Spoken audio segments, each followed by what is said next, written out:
Hey, everybody. Welcome to the art of accessing and learning from emotions. So, today I want to start by having you think about a relationship in your life, a person in your life that you love, that you care about deeply. And you can see that there's something going on for them that might not be healthy. Maybe there's something going on for them that you could totally help them with if they would let you in and let you help them. Okay. I want you to really think about this as if it's happening. And I want you to imagine that you keep asking them, like, are you okay? Can I help you? And they're like, meh, right? And then finally, eventually, they say, okay, I'm willing to listen to you, but I want you to know I'm only going to listen once. And I want you to leave me alone and completely go away after this. This is a person that you love. Like you deeply care about this person.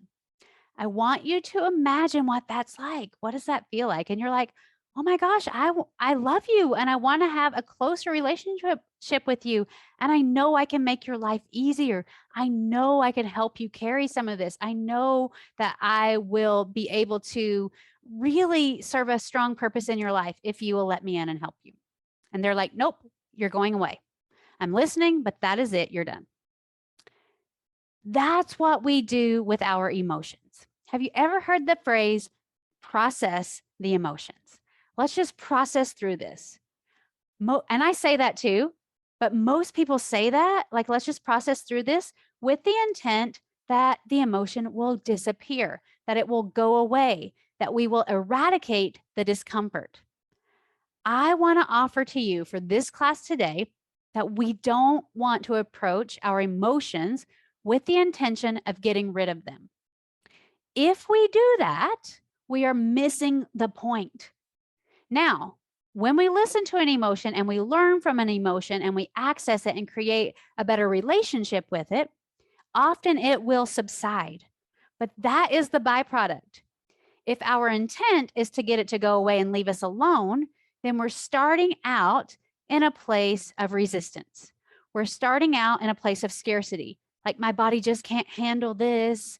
I need to process this to get rid of it because it feels so bad and I can't live life like this. Or, oh my goodness, I don't even know how to feel good anymore. I don't even know how to accomplish goals because of this. It's just like, for those of you who are familiar with the model, it's like us saying, I have this unintentional model and I see how it's affecting me. I want it gone now. We're moving on to that intentional model as fast as we can because we hate what this is giving us. So let's throw it in the garbage and get rid of it. Just doesn't work, right? It just doesn't work. So I want to offer for this class that we are not trying to eradicate uncomfortable emotions. When we operate with this intention, we're missing information.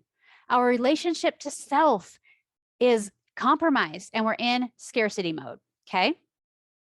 Another thought that I want you to carry with you as we start this is all emotions have a positive, a loving intention, even anger, even resentment. All of them start from a place of self protection, from a place of survival. So that's another reason we don't want to get rid of emotions as fast as we can to feel better. We want to get to know them. We want to be able to accept them. How are you helping me? How are you trying to teach me? What are you trying to show me? How were you once adaptive in my life and helpful? How are you now maladaptive? Like, we're not mad at you. We just want to get curious about that, right? All emotions start from a place of a positive intention. So for today, let's just pretend that Rhonda knows and that is true. After the class, you're welcome to change your mind and throw that right out if you want to.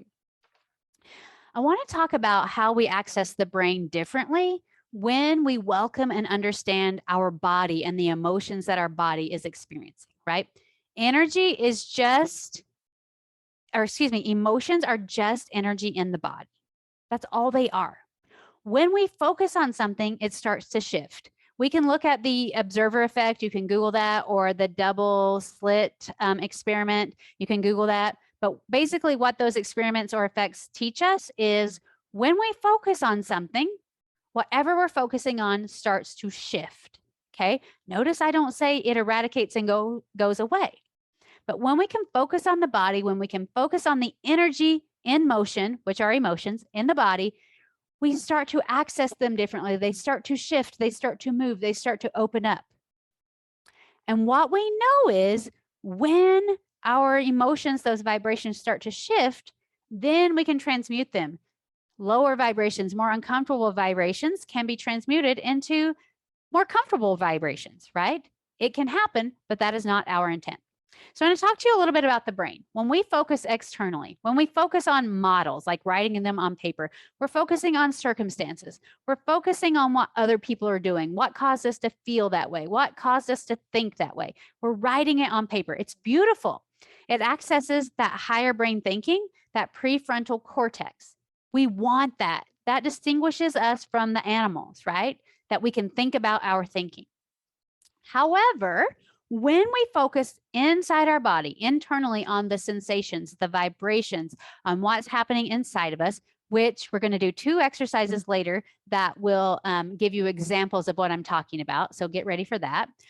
When we focus internally, it accesses a lower part of our brain, that more primal survival brain. When we focus internally, it creates what we call a limbic bridge. It helps us gain access to the limbic system. This is really important, you guys, because it's the difference in focusing and coaching and parenting and doing models from this very superficial surface level vantage point versus getting to the root, getting to the cause, and getting to the core and doing our thought work. We can bring thought work in at a core level, right? Versus getting to the root of this and understanding ourselves better. Emotional work is also described as relationship to self-work. It's also described as self-intimacy work, right? We want to know our patterns. We want to know what's in that lower thinking. By the way, 99% of your life is run by that lower brain thinking, okay? We want to know what's going on there. We want to make those connections.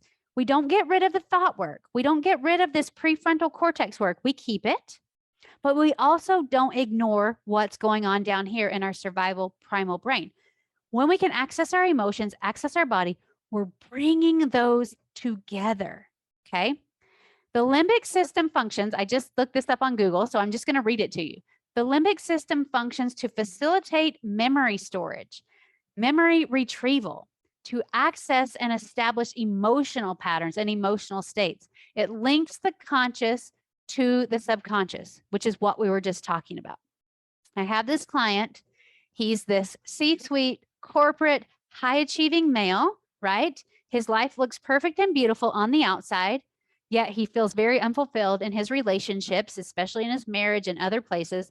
So we're doing this coaching, right? Like we're trying to help him understand, like externally, it looks amazing. And he's judging himself, right? Like my life looks incredible. Why don't I feel amazing? And so we do one of these exercises that I'm going to show you in a moment. And as he's going through this and he's creating this bridge between his body memories, limbic system, lower thinking, and his thought work, he's like, why am I having pictures of this chubby fat boy who got bullied in middle school? Why is that coming up, right? This man has been running his life trying to look important, trying to look smart and valuable. He hates to look silly. He hates to feel embarrassed. He hates to look like he doesn't know what he's talking about, right? And so we can coach him on this level, like let's walk into the boardroom, right? This superficial level. Let me coach you on how to feel confident.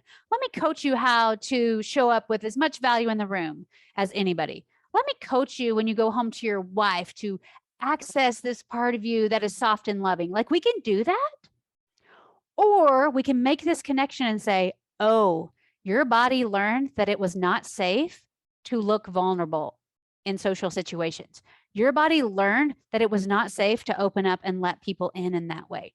And we can bring that thought work into that lower survival brain thinking, connect the two, and take those models, that coaching, that thought work so much deeper. Okay, you guys, emotional signals, emotional vibrations, emotional responses in the body. They're just teaching you. They're just signaling to you that there's something going on, and it's trying to make that connection. It's trying to heal something that's ready to be healed. That is all that's happening, okay? When you're giving your attention to the emotion, you're starting to understand yourself better. You're creating a deeper relationship to self. I really want you to think about that. Your emotions are like little kids, right? I want you to think about a little kid that's angry. Remember what we said. All emotions have a positive intention, although it might feel terrible. So let's think about this angry kid like, I'm mad and they did this and blah, they did that, right? There are a few types of attention we can give this child. We can say, oh my gosh, be quiet. We're not here for that. I got work to do. You're in my emotional space. No, thank you, right? We could do that. Or, and by the way, that's like resistance. Be quiet, leave me alone. I don't want you here. It's like approaching your emotions so they'll shut up and be quiet, right? Like we talked about in the beginning, go away. When we do that, the emotions might be quiet for a minute, but they're still brooding. They're still angry. They're going to come back. And by the way, they might not be quiet. They might just keep screaming louder and more, right? We can also give attention to the emotion and be like, you are right. Those friends are mean and you're a victim and that sucks. And yes, you should be angry. And we'll just fuel it, right? And the kid will get madder and madder. That's being very indulgent with our emotions, right? So it matters what type of attention we give our emotions as well. Really think about that. What we could also do is get really curious. Like, oh, it seems like you're mad. The kid's like, yeah, I am mad. Oh, well, tell me about why you're mad. What happened? Well, because my friend said this and he took my lunch and he hid it, right? And we're like, man, yeah, most people would be mad if that happened. Tell me how that felt in your body. Well, it feels really tight, or I feel like I just can't stop shaking my fist, right? Yeah, that makes sense. Do you see how we can give different types of attention to emotions? What we want to do today is learn how to give curious attention. Learn how to give attention to an emotion that will allow us to grow closer to ourselves, that will allow us to create a relationship to self and gain insights and clarity and understanding that will serve us going forward. I want to tell you what happened to me today as I was about to start this class. This morning, I got up early. I was thinking about what I wanted to share, how I wanted to share it. I was super excited because it's my favorite thing to do. It might seem like I'm yelling at you, but it's just because I get so excited to share this. So I apologize for that. So I'm super excited. I'm going through some notes, and then I have to take my kids to school, right?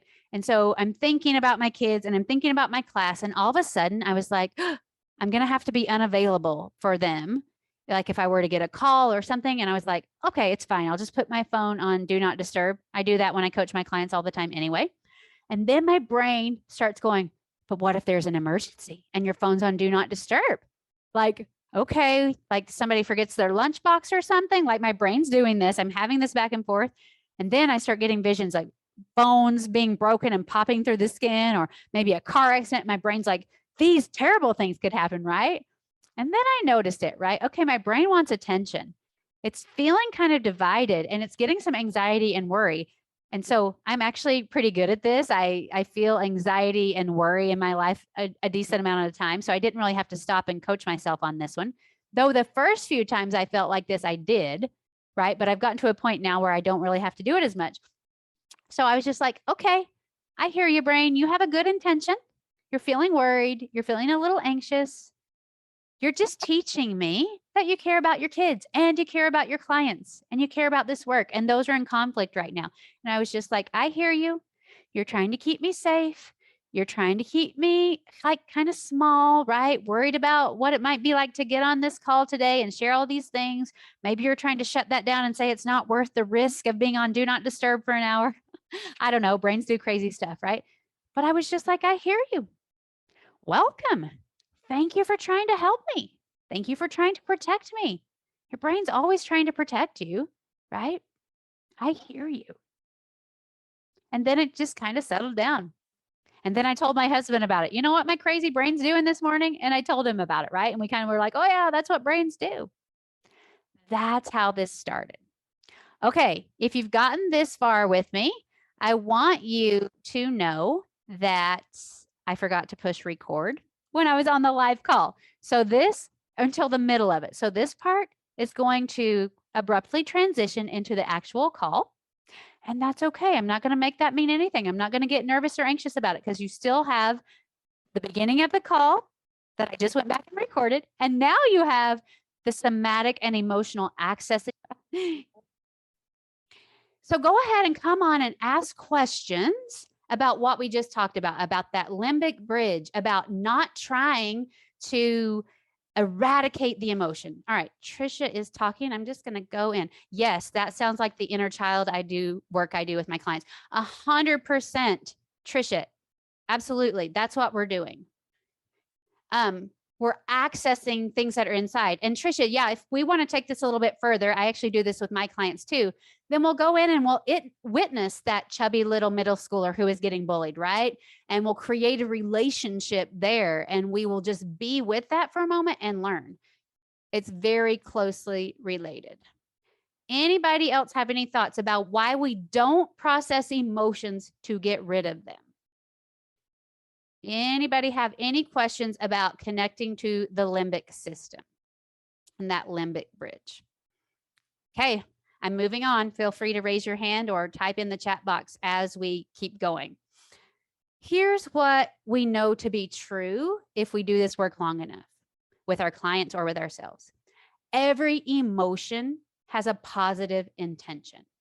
Okay, I want you to think about the vilest feeling emotions or the most uncomfortable emotions in your body. Anger, resentment, all of those have a positive intention. And I can't tell you exactly what that is, but I can tell you the flavor of what it all is. It's protection, right? Like your client may say it in a different way. They might use different language, but your emotions, like when we're super angry, it's trying to protect us from being vulnerable. It's trying to protect us from being hurt. It's trying to protect a marginalized group of people, right? Like if I'm angry enough and I take big enough stand, then it's going to empower me to do X, Y, and Z. Okay. If we're sad, like how is sadness protective? How is it, right? Maybe when we're sad, we think we're being empathetic, right? Or like when we love somebody who's passed away, that sadness literally is helping us. Tears release toxin, right? That sadness is helping us honor that person.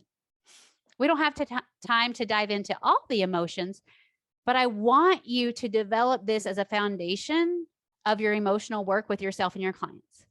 All the emotions have a positive intention. And when we can focus on the intent with curiosity rather than the effect of the emotions, right? So what's the intent of the anger instead of coaching on, oh my gosh, you punched a hole in the wall. Well, let's coach on why you punched the hole in the wall. You can do that. But again, I want you to see how we're coaching on the superficial things, or we're coming down to the root cause and the core of things. Does that make sense? The intent of the emotion versus the effect or the action or expression of the emotion. There's a time and a place for both, but I just want you to be aware of the difference. So I hope that makes sense to you guys. So when we can focus with curiosity, we understand that these emotions started to come into our bodies with a very adaptive intent, right? So my client who's this little chubby fat kid in middle school getting bullied, those were his words, not mine, by the way. Never saw him when he was 12, right? Like it was very adaptive as a survival technique at that time to shut off his willingness to feel silly, right? Like, how do I protect myself at school? How do I make sure I organize all these things right? Like his brain thought it was adaptive, and it got him a long way in life. This dude is successful, you guys. And I'm quick to point that out. Like your desire to accomplish and really achieve in life, it's caused you to be very successful in business. And now he's providing not only for his own family, but a ton of other families, right? His employees and all the things. We want to point that out. Like the brain has a positive intent, but now it's also become very maladaptive in your relationships, right? He's super critical of his wife. Like he's always wondering why she doesn't desire him. He's always trying to filter everything he says in every situation, right? That is very maladaptive.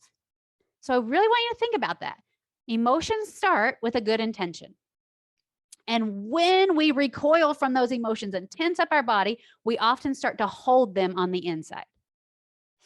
And we hold those old emotions and they're flooding into our bodies, and then they become maladaptive, right?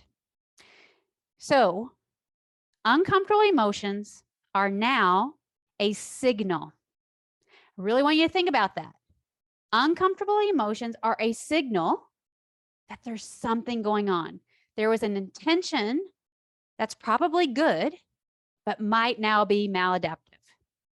When you feel that vibration in your body, it's an invitation to get curious and explore. Yeah? I'm going to go back to circle where we started. It is not an invitation to invite it in so you can get rid of it like that and never think about it again. Right? Do you see, as we talk about it like this, if processing emotion is just to feel better, you miss it all. You miss the meat, you miss the value, you miss the growth, you miss the connection to self. Sometimes I use this interchangeably. I'll talk about emotions work the same as I talk about relationship to self work, the same as I talk about self intimacy work. When you're trying to eradicate an emotion, you miss the self intimacy. You guys, come on, it's the best part. So uncomfortable emotions are just signals in the body. Something is being pressured, an emotional wound is surfacing, and it's asking, your body literally is saying, hey, let's heal this. That's why we go through layers, right? Something will present, we'll work through it. And before we know it, for better, for worse, we put ourselves in a situation where more discomfort is coming up in our body. And your body's saying, okay, you did that. It's beautiful. Thank you. Now we're ready to heal this. And now we're ready to bring up this piece, right? Your body's always teaching you that it's ready to be healed, and it's showing you where you're ready to be healed. Okay, one more caveat here. We want to give attention to the emotion, right? Like that's what I'm saying. We want to let the emotion be known, but I want to give you a little caution. Like let's think about a little kid, and let's say the little kid is acting from anger or frustration, and we're saying we're going to give some attention to this little kid. And there are a couple types of attention you can give this child, right? Like you can say, stop that right now. Like, I don't have time for this. I don't want to hear it. Anybody ever do that with their emotions? Right? And what does the little kid probably do? Like they're mad. They're like, no, I'm mad. And they're louder and they're stronger. You're like, stop it. They're like, no, right? And it vamps it up. That's like resisting the emotion. And we might get the kid to be quiet for a little while, but it's still mad. He's still mad. She's still mad. They're going to come back later and with more force, right? Or we could have the little kid being angry and I'm so mad about this. And we can give it a different type of attention. And we can be like, you should be mad. Let me hear it more. Give me more of that. I agree with you. Everything your friend at school did, that was wrong. And you're a victim and they suck.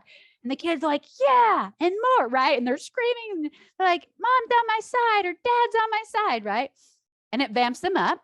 Okay. It's not terrible. Sometimes we do it. Sometimes we feel like that's true. Then that's like indulging, like totally indulging, and it just gets out of control sometimes. And then I want you to think about a different type of attention. And we're seeing this little kid and they're super mad. And we're like, wow, you're really mad today. I can see that. We're like, can you tell me why you think you're mad? Well, my friend, this and that, and they're probably still worked up. Like, wow, I hear you. Can you tell me when you're mad, like what happens in your body or where you feel that? Like, my head hurts and my chest and this, like they might still be mad. And they're like, yeah, sometimes I feel that way too. It makes sense when we get angry that we feel that way. Can you see the different attention? One is like totally dismissive and it's still there and it broods and it's still going to pop up. And one is like totally indulgent and it just feeds the fire, the fueling of the fire. And then one is like curiosity, understanding, acceptance.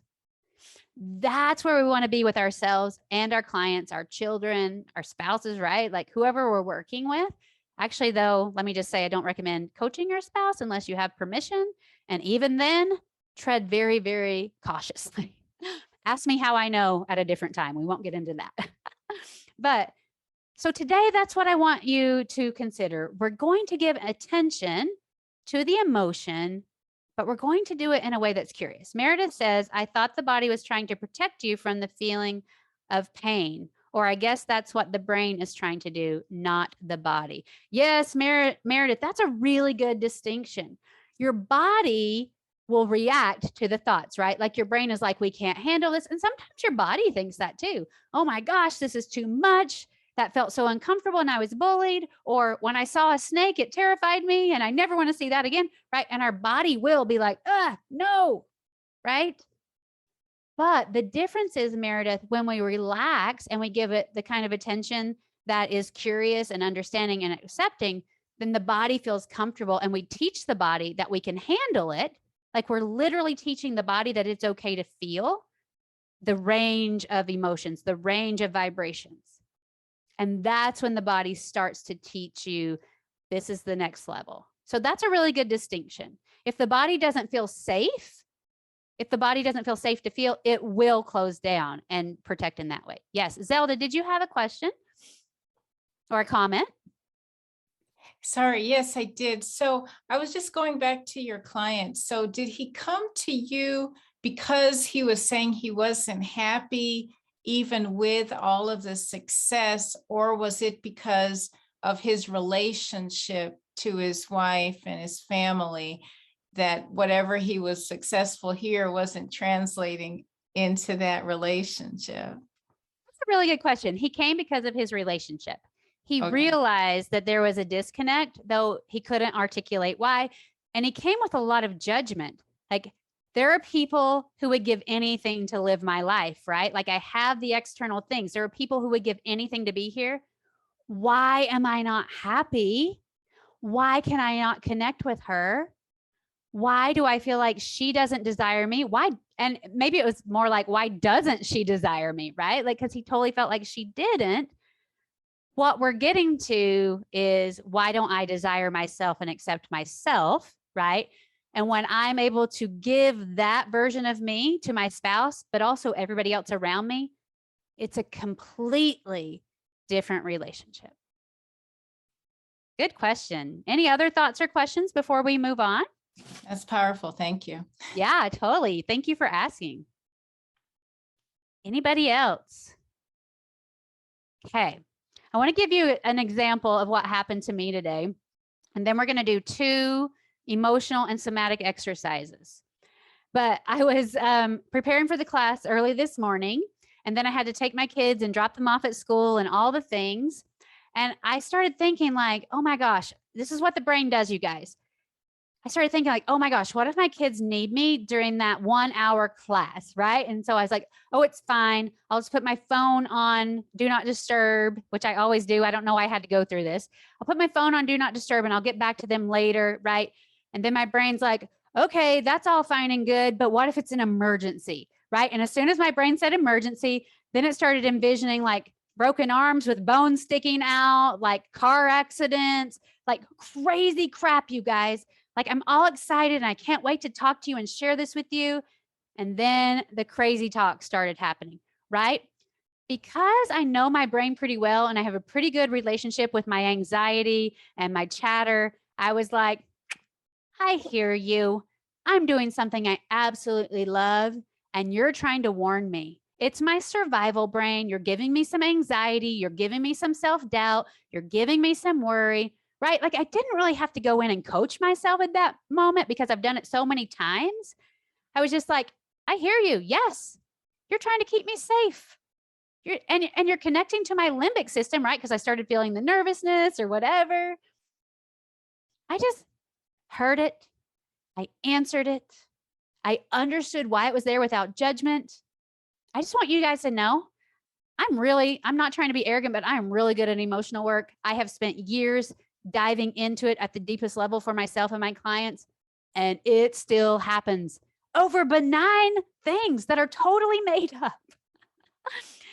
Don't expect this to go away, but do expect to understand and know how to manage it differently. It could have taken over my whole day. I'm just like, okay, I hear you, crazy brain. You're trying to keep me small. You're trying to keep me safe. You're trying to keep me in my lower limits, not my upper limits. I got you. I love you. Moving on, right? Okay. So here's what we're going to do today. I am going to invite you to think of something that comes up a lot for you. It can be an emotion that comes up a lot. It could be, if you can't describe the emotion with one word, it could be like a thought, like they don't love me, or I feel left out, or I don't know what I'm doing. It could be like a general feeling that you describe in a sentence. That's totally fine. A lot of people, and I do believe this, if you can name it, you can tame it. I totally believe that, but I don't feel like you have to name it every time.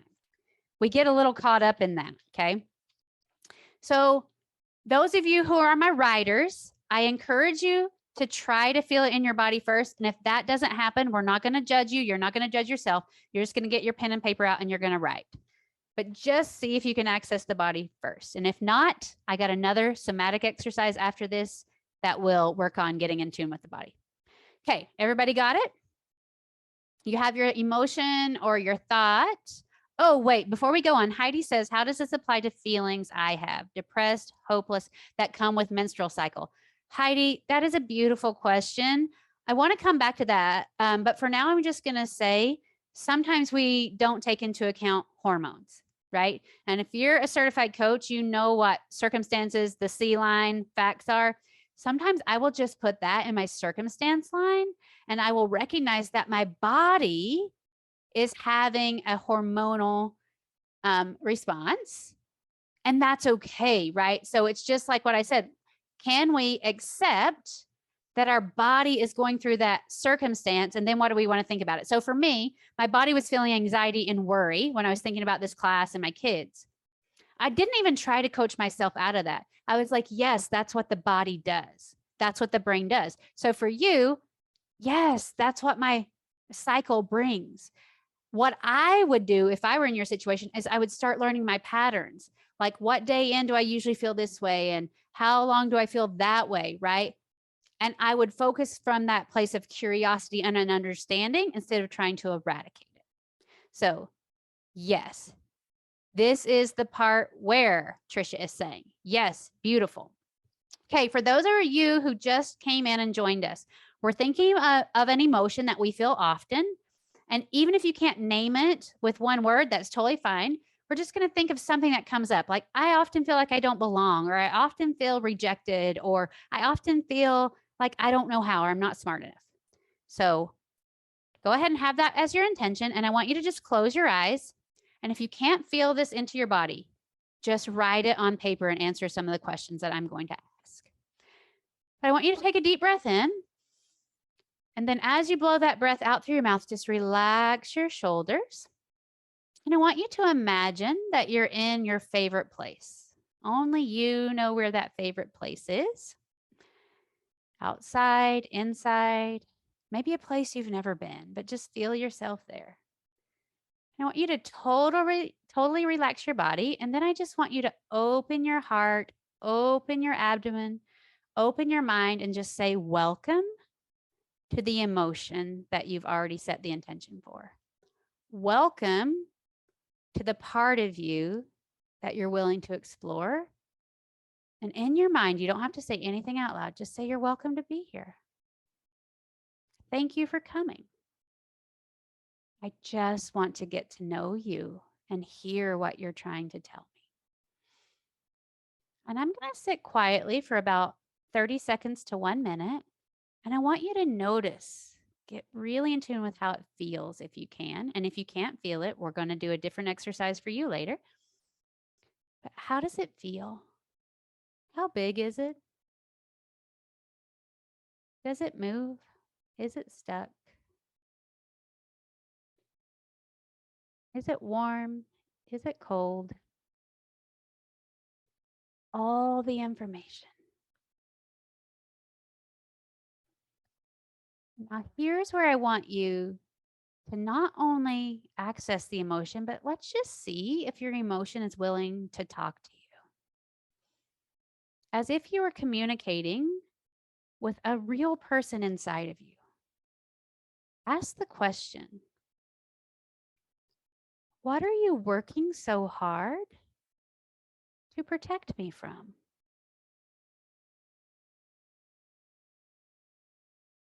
Pay attention to any thoughts, pictures, impressions.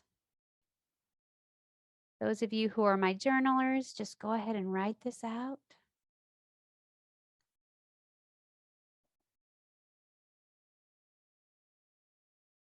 How are you trying to help me? Just keeping your body open, breathing in through your nose and out through your mouth. Focusing on any sensation in your body that you can feel.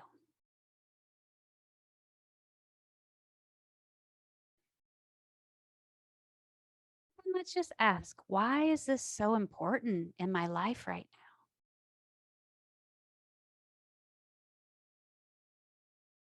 And if there are questions that don't have an answer, that's okay. It's no problem. Just any bit of insight.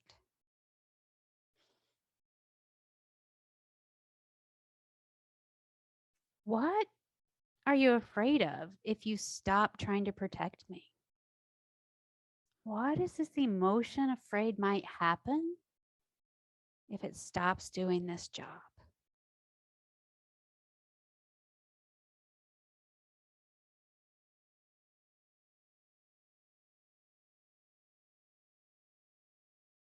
Just breathe in through your nose and out through your mouth and just say thank you.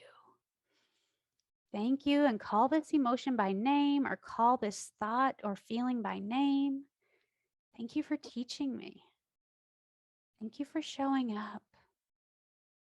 Thank you for trying to keep me safe. And just breathe in through your nose and out through your mouth, and just now engage that prefrontal cortex, that higher thinking, and let this new understanding, this new message come into your thoughts, and just integrate this as you move forward. You have new information that gets to go with you. Just take a couple more deep breaths in through your nose and out through your mouth. And I would love for somebody to share if you've got an insight or a takeaway that feels new, valuable, or important.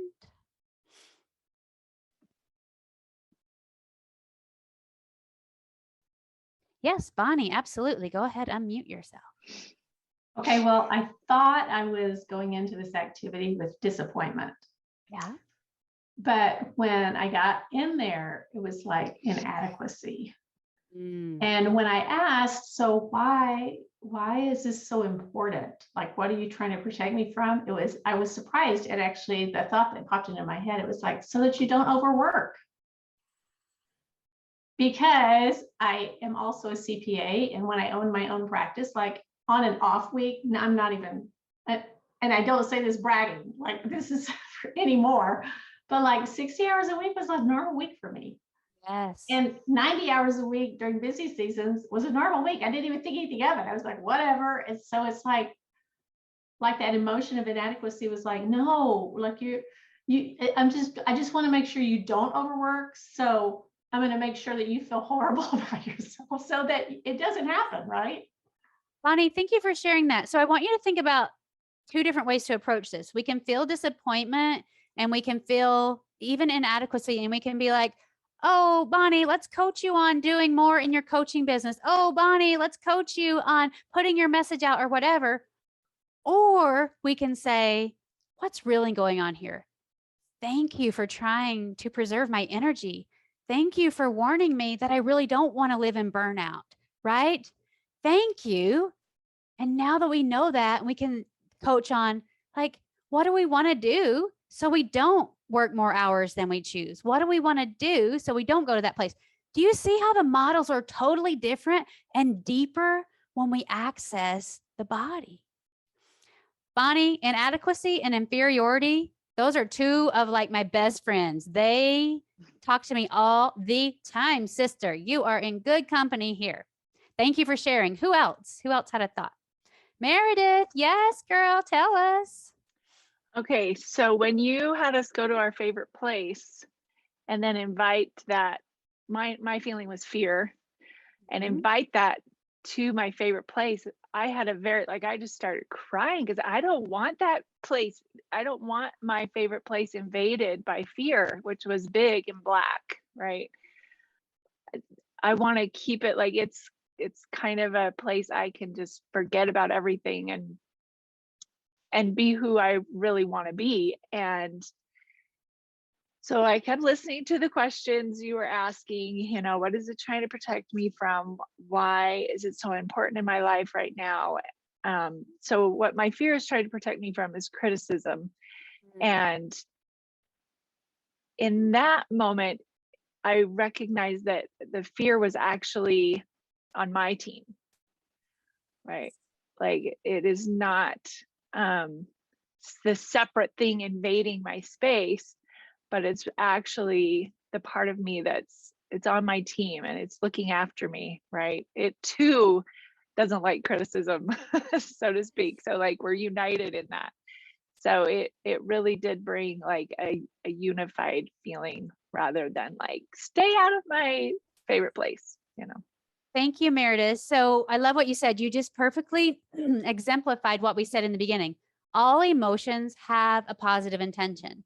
They have an intention of protection and safety, right? And we'll do the same thing for Meredith as we did for Bonnie. I could coach Meredith on not feeling fear. I could coach Meredith on why do you feel fear? And let's get that away and let's do it anyway. Or we could connect with the body and understand fear is on her side. We can let fear come with us and say, what are we afraid of, right? And then we can figure out how we want to coach while we incorporate fear. We hear what it's saying and access that part that it is deeper intended from the fear, right? But most of us just want to say, nope, let's forget fear so we can move on. But what you just did is you created a relationship with yourself, with that part of you. You understood it differently. You're allies now. And now you get to move forward together to accomplish your goals while fear is doing its little protective job. Like we're so grateful for it. Yes, thank you. Thank you for sharing that. I'm going to just read a couple of the comments. It says, Heidi says, my feeling of helpless is protecting me from disappointment. Yes, Heidi, I would be curious to explore that just a little bit more if I were you. Like, okay, how is it protecting me from disappointment, right? Like, what is it that it wants me to do? How do we befriend this and just hear it and let it know, thank you. Thank you for protecting me. I have the message. Now I'm aware. Beautiful. Thank you. And Trisha says, I see in pictures, I saw a little girl screaming up from the pit of me, help me, I'm drowning. My thought was, I often feel I'm not smart enough. Why is this so important to me? I feel responsible to help my clients find freedom and want to know the best way how to lead them there. So Trisha, you can type it in or you can come on camera, whichever. I'm curious to know, does that feel adaptive? Like, okay, maybe it's showing up in a little bit of a dramatic way, like, help me. But when we listen to it, it's just saying, hey, we're just reminding you that you really love your clients. And we really want to help them find freedom because we care so much about that. What feels most true to you, if you don't mind sharing?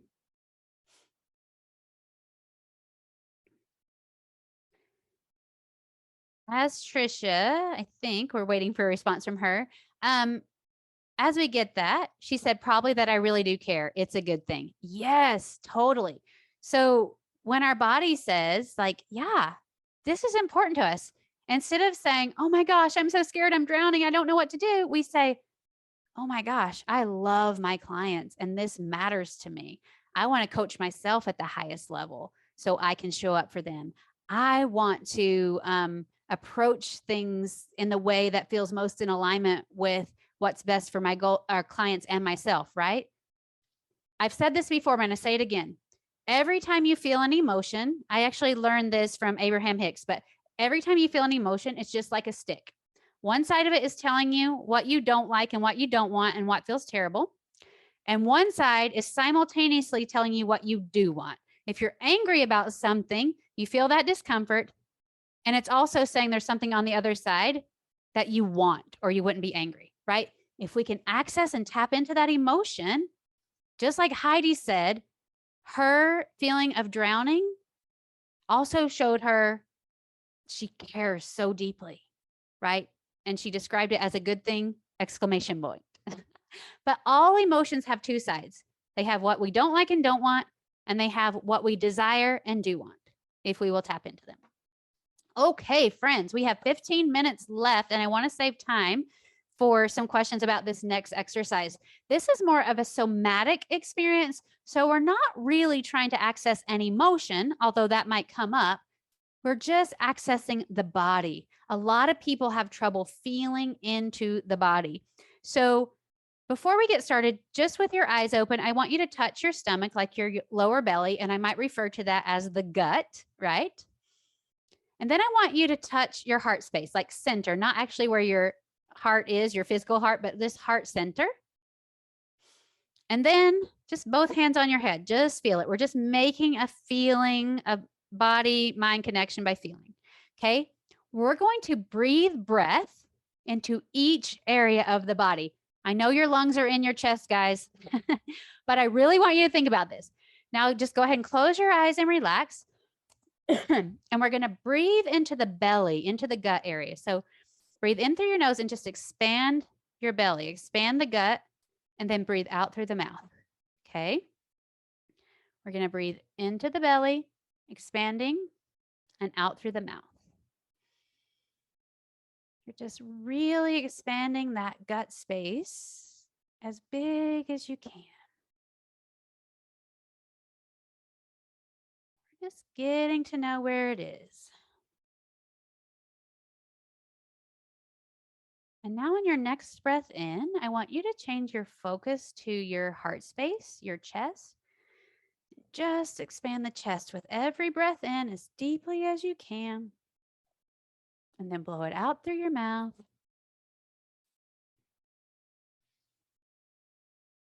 And expand those lungs, that heart space. Breathe out through the mouth. Keeping your body soft, your shoulders limp. Into the heart space and out through the mouth. And now we're just going to pull that breath up into the head, up into the skull. Breathe into the nose and pull that breath all the way up. And blow out through the mouth. And you're completely envisioning, filling your whole mind with breath. And out through the mouth. Give me one more deep breath into the head and out through the mouth. And then we're going to do what we call a wave pattern. We're going to keep breathing, keep your eyes closed, your body limp. You're going to expand the gut, the chest, and then pull that breath up to the head. So it's one breath, belly, chest, head, and blow out through the mouth. Almost like you're creating a wave of breath, touching the belly, touching the heart space, touching the mind, and then release. Give me one more deep breath into the belly, chest, head, blow it out, and then we're going to alternate that touch pattern. Breathe into the mind, pull it down into the heart space, down into the gut, and then blow it out through the mouth. It's just an opposite rotation.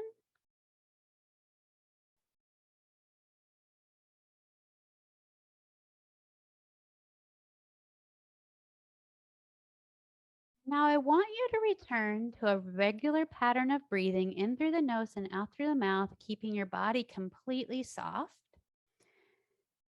And you're going to ask yourself questions.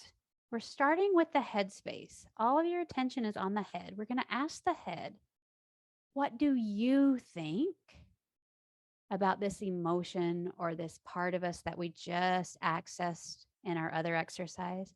Just ask the head, what do you think about this?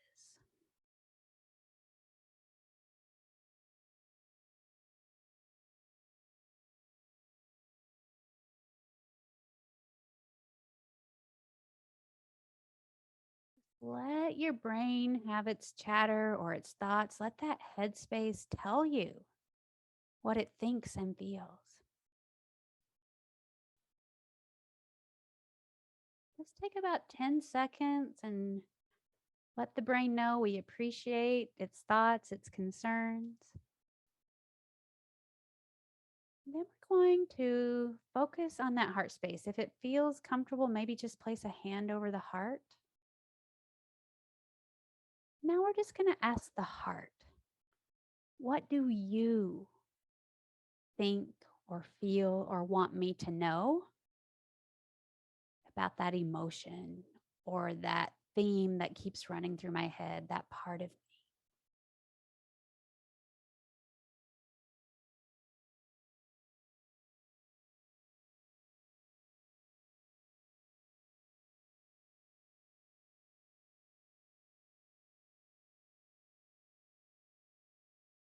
Let your heart speak. Listen to what your heart thinks and notice how different it is from what your head space tells you.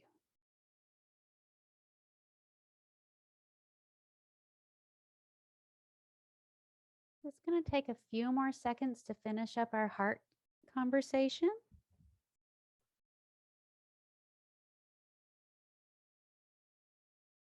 Now we're just going to perhaps place a hand on the belly, the gut.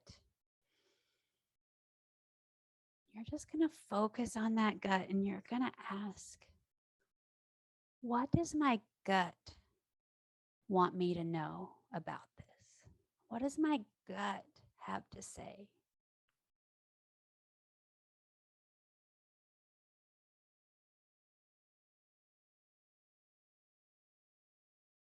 Was it different than what my heart and mind thought?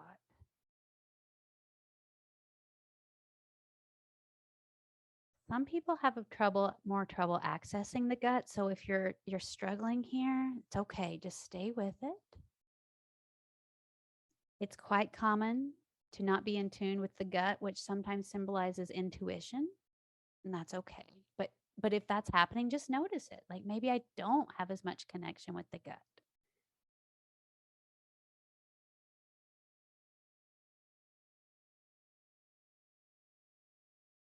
Just take a few seconds to go ahead and incorporate this knowing, this understanding from the gut, or understanding a disconnect from the gut to the rest of your body. It's all perfect. We're just learning here. Remember, it's just curiosity.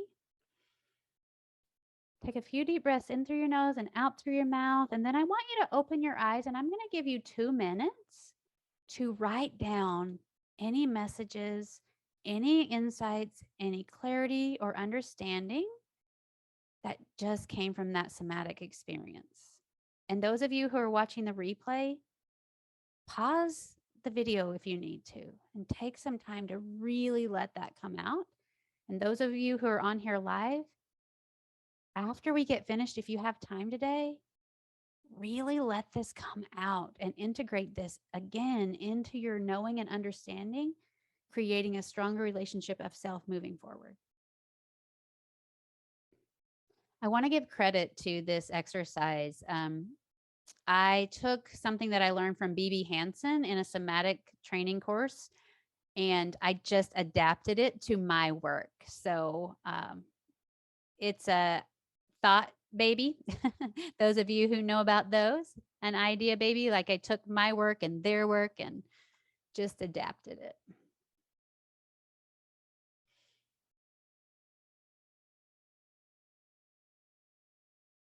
Hey, as we're finishing up, If anybody had some insights or thoughts with the somatic experience, I would love to hear what came up for you or what you noticed. Also, during the break, somebody else messaged me and said that they realized their feelings of inadequacy are showing up in frustration. So again, like we heard before, it felt like one thing, inadequacy mimics or expresses as frustration. But what she said is, really, I understand that I'm trying to protect myself and my son from criticism. Well, that's really good to know, right? Instead of trying to coach on just anger and frustration, we can talk about why it's so important that we want to protect our child and ourselves, right? It's just a deeper model, you guys. We're not throwing the model out. We're not throwing the thought work out. We're just getting to the root of it so much more quickly. Yes, Zelda, go ahead. Well, this is kind of funny, and I don't know, you guys may not relate, but so as a Black woman, I was raised in the South, and my father was African, and I was never really accepted by a lot of the Black girls. I grew up in Alabama, and I was always outside the African, so I was always the African. And so when we were doing, I think the first exercise, my feeling was fear, and I remember how I would do well, I would do well. I like to learn. I'm a doctor. And a lot of the Black kids then would tell me that I was acting white. And so it's funny though, because I studied German, I liked German, and I went to Germany, and I met a German at the mastermind. And I was walking away, I felt embarrassed again, because I'm like, I'm a Black woman. Why did I study German? Why did I meet this German guy? And so when you were talking about the two sides, it's like part of me wants to belong and be accepted in the Black culture, but then I have this other side of me, which is like doing the exact opposite. So it's funny. It's just the way I am, and I don't know that there's no answer, but it's funny how I'm demonstrating that in my own life. Yeah, totally. Zelda, thank you for sharing that. What you just exemplified is a limbic bridge, though, right? Because intellectually, we're like, oh, I feel that. That was weird.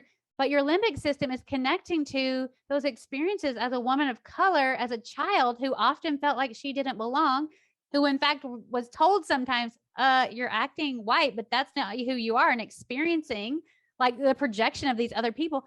Like your limbic system, that survival lower brain made that connection. Yeah. You beautifully demonstrated that we're up here in our head. Oh my gosh, that was stupid. Why am I doing this? Did I say that? Blah. And then we connect and we're like, oh yeah, that's where that is, right? I love it. Yeah, thank you. Heidi asks, what's the first type of exercise called? The second was somatic. I connected much more with the first experience than the second. What can I learn from that? So Heidi, it's just different. The first one, I call it emotional accessing. So yeah. And I did learn a lot of my work. I did some one-on-one training with Sarah Trapkis, who runs some groups from time to time. But I will tell you what allowed me to learn that first exercise, which is emotional accessing, is doing it every day. Once a week. I mean, I do it all the time now, like whenever I need to, but once a week I sat in it for an hour and a half for 6 months while I did this one-on-one training. You guys, I don't recommend that per se. If we missed the beginning, is it possible to get the replay? Jacqueline, I did not record the beginning, but I'm going to go back and I did it by accident, not on purpose. I'm going to go back and just teach it, and then I'll splice it together. So yes. But I hope that helped to Heidi. It's just emotional accessing.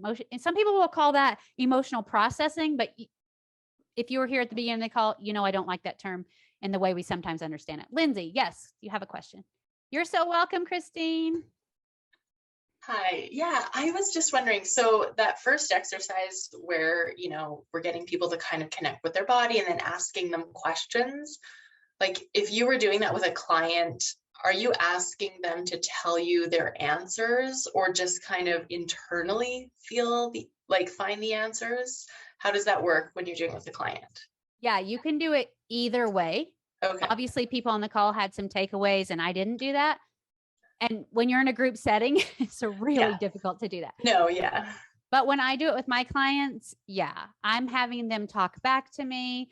And when you get used to this, when you get experience with this, you will understand that their answers out loud have meaning. And this is a basic class, so I won't go into that today, but I will give you a small insight into what that means. Like sometimes you'll have a client who says, oh, I can't access it. It's in a container and it's Loctite, or it's just so stuck. Or I might even say, hey, if you could get close to that, could you touch it? And they'll be like, no, I can't. All that means is their body is not ready and they don't have a trust. Their body hasn't established trust to be able to access that. And I'm talking a little bit in vague terms here. That's what it usually means. Like I can't talk in absolutes, especially with mental health, right? Or self-improvement. But, oh, Michelle says, I've done it with Rhonda. It's amazing. Bring the tissues. I ran out. That's hilarious. So I do that, but I do it for a very specific purpose to go a little bit deeper. You don't have to do that. Good question. So we are at time here. I want to tell you guys, I opened up consultation slots for those of you who want to take this further. Oh, Laura says she's also done it with me and it was incredibly transformative. Yes. Thank you, girls. You're amazing.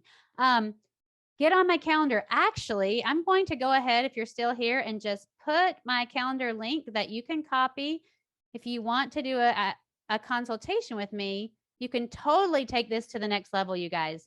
Today, we're like scratching the surface. Okay, hold on. I see somebody in the chat while I'm trying to figure this out. There we go. What is coming up? You mentioned Abraham Hicks. Is there a specific resource that you recommend? I just did her books. I think the book that came from was Law of Attraction and Money, that specific one, but there's a similar tone to most of her work. Also, you can look her up on YouTube. I also want to tell you on the call on April 22nd, is that the right date? Let me look at my calendar. I am teaching another free training. So if you're not already following me on social media, go do that. If you're not on my email list, which you should be if you're here, go get on my email list so you'll be here for the next training. We're going to talk about creating an emotional relationship with your goals next time. So make sure you come to that. But if you want to take this work further for yourself or learn how to do it with your clients, schedule a consultation with me. I know there's somebody on here who wants one-on-one help with this, and I am here for you. Whoever you are, I don't know that, but I'm ready to do it. I'm ready to do it with you. All right, friends, if you have further thoughts and questions, DM me, email me, schedule a consult. Mwah. See you on April 22nd for the next class. Thanks for being here. Thanks for your time. You're so welcome, everybody. You're so welcome.